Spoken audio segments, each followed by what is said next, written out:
दोस्तों, आज की इस वीडियो में हम लोग सीखेंगे कि 1 इंच, आधा इंच, पौने इंच और सवा इंच को कैसे लिखते हैं। तो देखिए, 1 इंच तो 1 के 1 लिखिए और ऊपर में 2 लाइन अगर इस तरह से बनाते हैं तो वह इंच का होता है।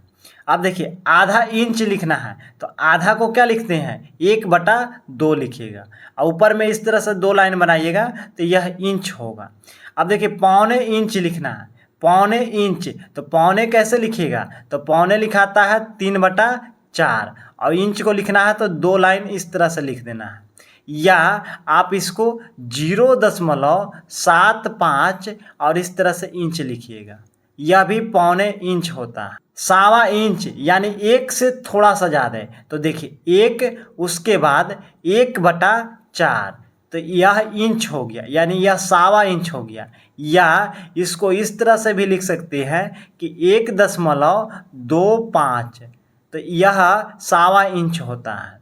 अब देखिए, 1.5 इंच लिखना है तो 1.5 को कैसे लिखिएगा, तो देखिए 1 और आधा लिखेंगे तो 1.5 हो जाएगा।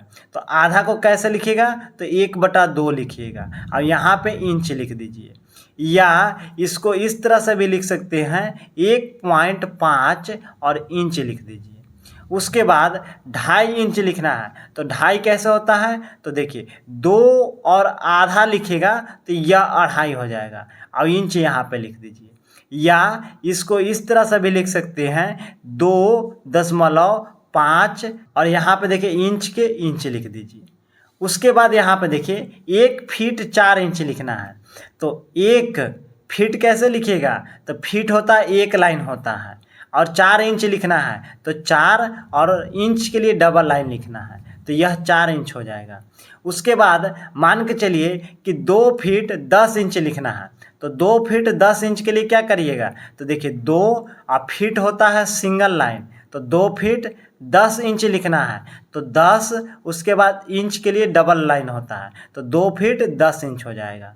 उसके बाद 5 फीट 10 इंच कैसे लिखिएगा, कमेंट में ज़रूर बताइएगा।